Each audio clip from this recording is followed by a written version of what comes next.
Saudara Anda menyaksikan Kompas Bisnis bersama saya Putri Oktaviani. Tahun pertama menjabat, anggaran sudah kena potong. Potong anggaran harus dihadapi oleh 961 kepala daerah dan wakilnya yang dilantik oleh Presiden Prabowo Subianto pada 20 Februari 2025. Potong anggaran jadi tantangan pertama bagi kepala daerah. Tentu saja ada tantangan-tantangan ekonomi dan integritas lainnya, seperti pengendalian inflasi, pengentasan kemiskinan atau mengerek kesejahteraan warganya, dan yang tidak kalah utama yaitu tahan godaan tidak korupsi. Kita dengarkan dulu permintaan Presiden Prabowo Subianto pada kepala daerah berikut ini. Alhamdulillah, saudara berhasil meraih kepercayaan rakyat masing-masing.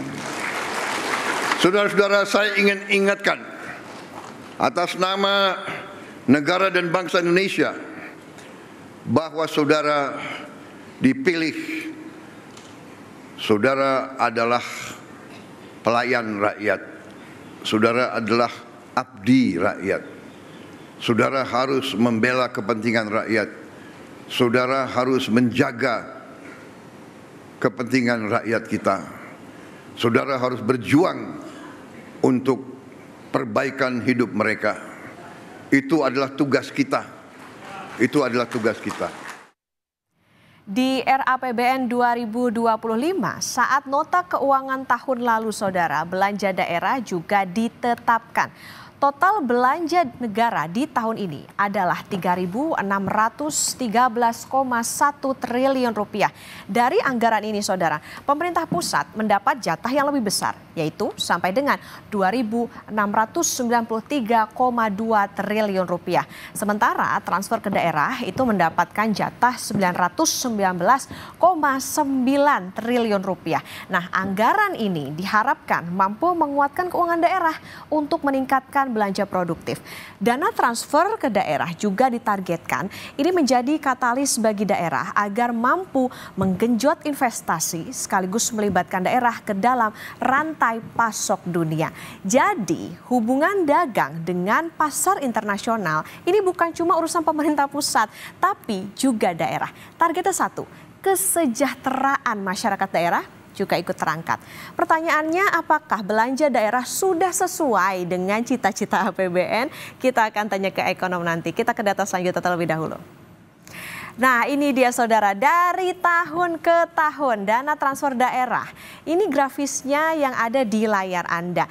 Kita akan baca terlebih dahulu. Di tahun 2021, dana transfer daerah itu mencapai 795,5 triliun rupiah. Kemudian tahun 2022 naik 804,8 triliun. Di 2023 naik lagi 814,7 triliun rupiah. Di 2024 857,6 triliun rupiah, dan di 2025 tadi 919,9 triliun rupiah. Nah, ini jadi catatan, inilah yang nantinya akan kena potong ya karena adanya efisiensi. Dari tahun ke tahun angkanya ini semakin besar, tetapi di tahun ini saudara pertama kali sejak 5 tahun terakhir anggaran transfer ke daerah kena potong. Nanti kita ke data selanjutnya terlebih dahulu. Nah, Inpres nomor 1 tahun 2025 bilang anggaran transfer daerah tahun ini kena potong ya 50,59 triliun rupiah. Meski dipotong sebetulnya angka dana daerah ini tetap naik dibandingkan dengan tahun sebelumnya. Kalau tadi kita lihat 919,9 triliun itu sebetulnya kalaupun dipotong nih 50,59 masih ada sekitar 870 triliunan. Nah, kalau di atas kertas setidaknya potong anggaran tidak menghambat kinerja kepala daerah, tidak tumbuh, setidaknya juga tidak turun. Kami punya solusi untuk kepala daerah nih ya. Kalau pemangkasan anggaran jadi masalah, bisa hapus sejumlah kegiatan, misalnya baju dinas, kendaraan, ini nggak perlu ganti, atau bahkan nggak usah melakukan perjalanan ke luar negeri. Yang pasti kepentingan pribadi seperti pergi ke mall, jalan-jalan, pakai mobil maupun dana dinas. Karena masyarakat juga pasti nggak rela kan kalau pajak mereka dipakai untuk kepentingan pribadi pemimpinnya, harus untuk kepentingan publik. Tahun pertama menjabat kepala daerah yang dilantik serentak pada 20 Februari kemarin menghadapi pemotongan anggaran oleh pemerintah pusat. Akan seefektif apa anggaran daerah tahun ini? Siapa kepala daerah yang bisa survive? Siapa yang justru ekonominya membaik meski anggaran dipotong? Kompas Bisnis akan tanya ke ekonom usai jeda.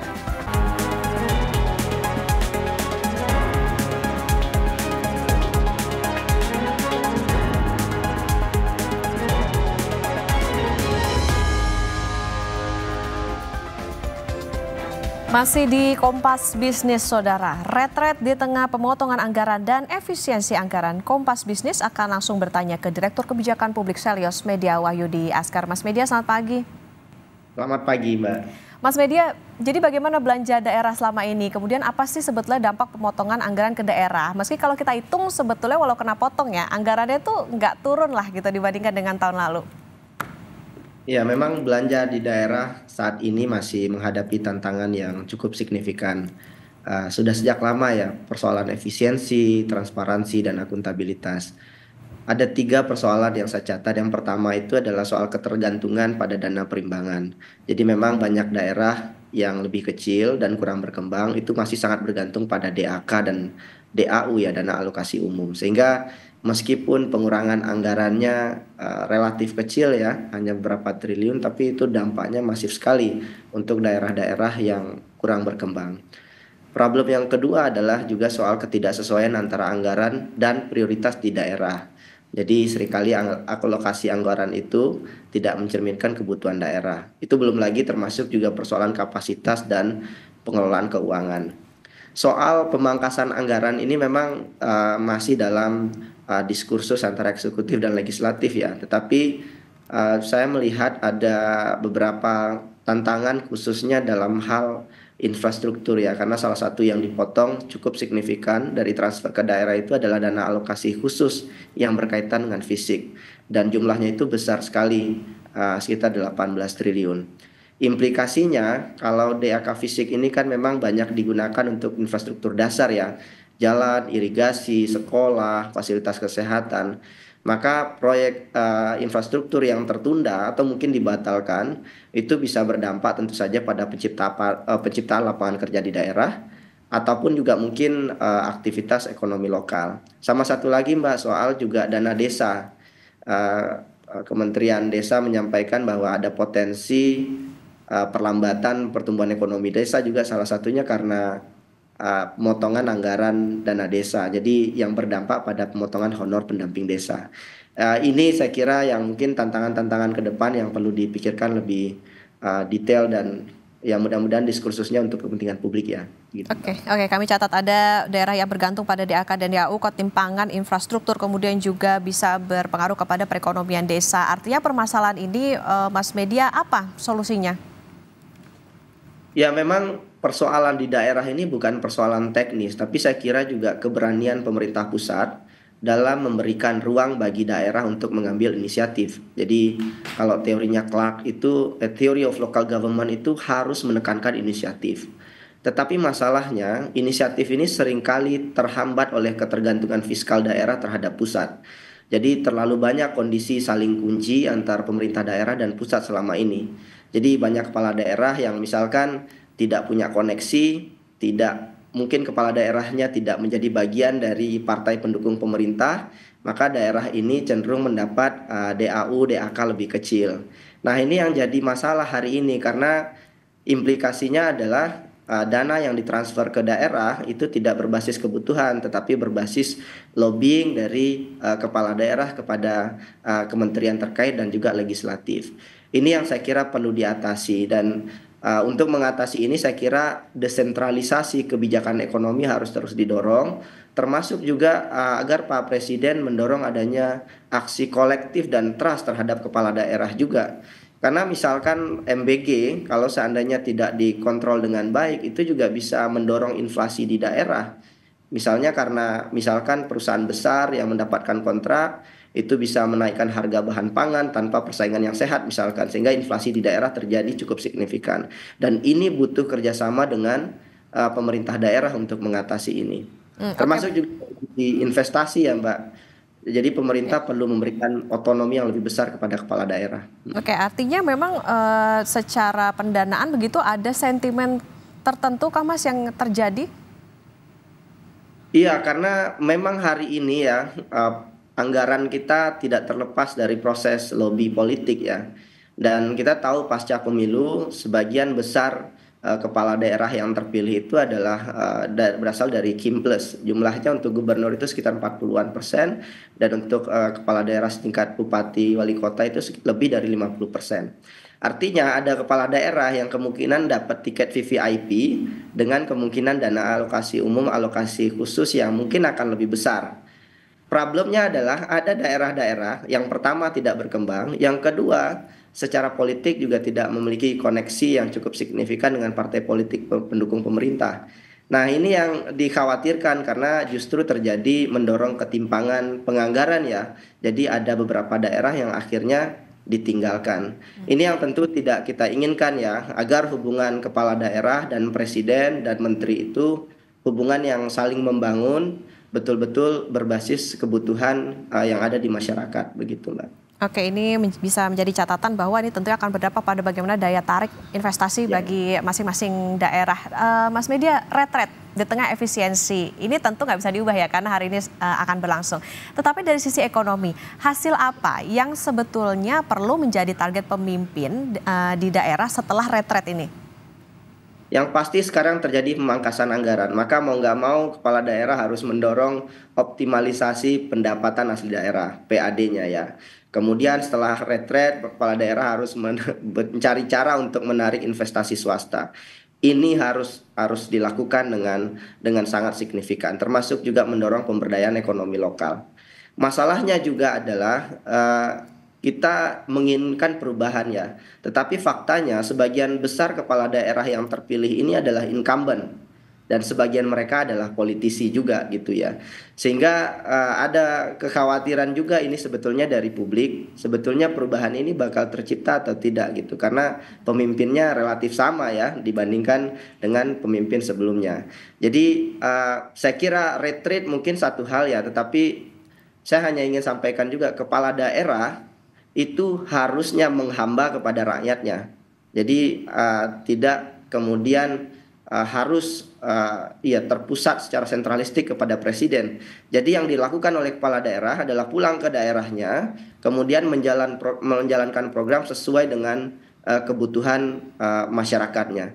Jadi jangan dulu ini kepala daerah berbicara tentang 2029, saya dukung Prabowo. Jangan dulu, urus dulu rakyat masing-masing di kampungnya masing-masing, di daerahnya masing-masing. Karena yang memilih mereka itu bukan presiden, yang memilih mereka menjadi kepala daerah itu adalah masyarakat yang ada di daerah itu. Oke, Mas, penegasan berarti artinya sebetulnya secara ekonomi ini retret itu efektif nggak sih? Kalau tadi Mas Media bilang supaya ya tentunya bisa kolektif satu suara untuk bisa mensukseskan bagaimana program dari pemerintah pusat juga. Retret ini, ya ini cukup menarik ya, adanya cuma ketika Pak Prabowo Gibran. Tapi retret dalam konteks bagaimana menteri patuh kepada presiden itu boleh saja karena menteri dipilih oleh presiden. Tapi retret dalam rangka kemudian melakukan controlling agar kepala daerah patuh kepada presiden, hanya kepada presiden itu juga problematik. Karena sebetulnya sesuai regulasi otonomi daerah Undang-Undang Nomor 23 Tahun 2014 tentang pemerintahan daerah, presiden dan kepala daerah itu tidak memiliki hubungan langsung ya. Artinya kepala daerah tidak kemudian harus melaporkan langsung semuanya kepada presiden. Bahkan secara politik tanggung jawab kepala daerah itu adalah langsung kepada rakyat yang mereka pilih melalui pilkada. Jadi retret mungkin sebagai sarana untuk harmonisasi kebijakan pusat dan daerah boleh saja.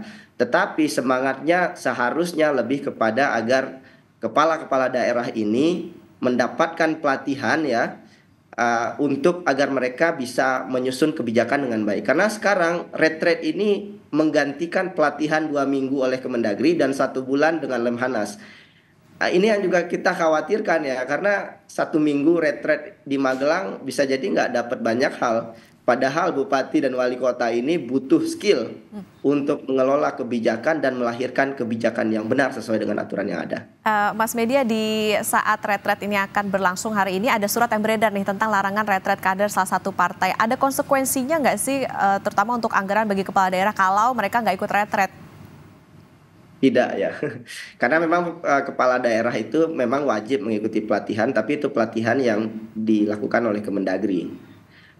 Dan kepala daerah sekali lagi itu bertanggung jawabnya ya kepada rakyat gitu ya, secara politik dan secara administratif melaporkan kepada gubernur, kemudian disampaikan kepada Kementerian Dalam Negeri. Itu sudah dikunci oleh undang-undang. Jadi tidak ada konsekuensi hukum, tetapi yang saya hanya ingin dorong adalah theory of local economy itu selalu mendorong inisiatif dan impunity. Jadi inisiatif dari kepala daerah didorong, sama satu lagi power dari kepala daerah itu harus didorong. Karena prinsip tata kelola negara kita masih desentralistis, bukan sentralistis. Jadi kepala daerah ini punya kewenangan, harusnya punya inovasi, kebebasan untuk mengatur daerahnya masing-masing, sama satu lagi juga punya power begitu ya. Untuk mengelola daerahnya masing-masing. Jadi kalau retreat dimaknai sebagai ajang untuk mengontrol kepala daerah, sebaiknya mungkin diluruskan ya, karena idealnya bukan seperti itu. Negara kita masih sangat menjunjung tinggi otonomi daerah dan desentralistik sesuai konstitusi. Oke, artinya memang ada kebutuhan yang berbeda-beda di tiap daerah. Mas Media, kita kembali ke soal potong anggaran. Di periode Presiden Joko Widodo, ada dana daerah mengendap di perbankan. Nilainya hampir 200 triliun. Apakah memang anggaran ke daerah itu terlalu berlebih dan ya layak gitu untuk dipotong, kena efisiensi? Masalahnya memang ini betul sekali, ada banyak dana daerah mengendap di perbankan di daerah. Masalahnya karena buruknya perencanaan anggaran, birokrasi yang lambat, sama juga satu hal lagi, kepala daerah itu takut mengeluarkan uang, melakukan kebijakan karena takut korupsi begitu ya. Jadi ada problem dari proses penyerapan anggaran. Maka solusinya adalah penguatan kapasitas daerah. Nah, sekarang ketika yang dilakukan adalah pemangkasan dilakukan, dan yang kedua juga anggaran yang sudah ada juga tidak terserap dengan baik, maka problemnya double ini gitu ya. Jadi ini juga yang saya kira Pak Prabowo perlu pertimbangkan ya, untuk menyerap lebih baik dana fiskal di daerah. Kemudian solusinya saya kira juga peningkatan efektivitas dan percepatan realisasi anggaran daerah, memperbaiki perencanaan keuangan mereka, serta memberikan insentif dan disinsentif bagi daerah dalam proses penyerapan anggaran. Karena banyak daerah, saudara-saudara kita di Indonesia Timur khususnya, mereka punya anggaran tetapi anggaran itu tidak bisa keluar karena aturan itu terlalu rigid dan kompleks begitu ya. Ini juga yang harus diselesaikan saya kira oleh pemerintah. Oke, Mas Media, terakhir singkat saja, ada nggak negara lain yang bisa kita tengok nih tentang potong anggaran ini? Wah, ini menarik ya. Saat ini US melakukan hal yang sama dengan Indonesia dan kondisinya juga sama, chaos, protes segala macam ya. Tapi saya hanya ingin bilang adalah budget cuts ini oke, pemotongan anggaran ini oke. Tetapi kita perlu lihat apa yang terjadi di US misalkan. Orang-orang yang di balik pemotongan budget anggaran ini juga sebagian besar didukung oleh pengusaha-pengusaha besar, triliuner gitu ya. Artinya ada kondisi di mana pengusaha-pengusaha besar ini kemudian berkelindan dengan eksekutif Donald Trump, menyalahkan bahwa hari ini problemnya adalah di pemerintah, anggaran yang tidak efisien begitu ya. Meskipun itu tidak sepenuhnya salah, tetapi yang diuntungkan juga adalah mereka pengusaha ini. Karena logikanya jadi bergeser bahwa yang harus didorong itu adalah pemangkasan anggaran, bukan yang didorong adalah penerimaan negara. Jadi berkaca dari US, kita nggak perlu harus ikut-ikutan persis seperti US, tapi mungkin kita bisa meniru Argentina. Jadi Argentina itu memangkas anggaran, tapi pada saat bersamaan mereka mendorong penerimaan negara dari pajak kekayaan. Jadi ini yang juga perlu didorong oleh pemerintah, pajak kekayaan, pengusaha, itu harus bayar pajak lebih mahal. Ya. Itu harus didorong oleh pemerintah ketimbang hanya pemangkasan. Ya, kami tangkap. Berarti menjadi catatan bahwa kepala daerah ini sebagai pelayan rakyat, kalau kata Presiden Prabowo, nggak bisa santai-santai, punya PR untuk bisa utak-atik anggaran di tengah situasi efisiensi. Tentu target Anda bisa meningkatkan pendapatan daerah, di samping juga tentu apa yang menjadi anggaran ini bisa tepat sasaran dan juga efisien. Terima kasih Direktur Kebijakan Publik Selyos, Mas Media Wahyudi Askar, sudah bersama di Kompas Bisnis.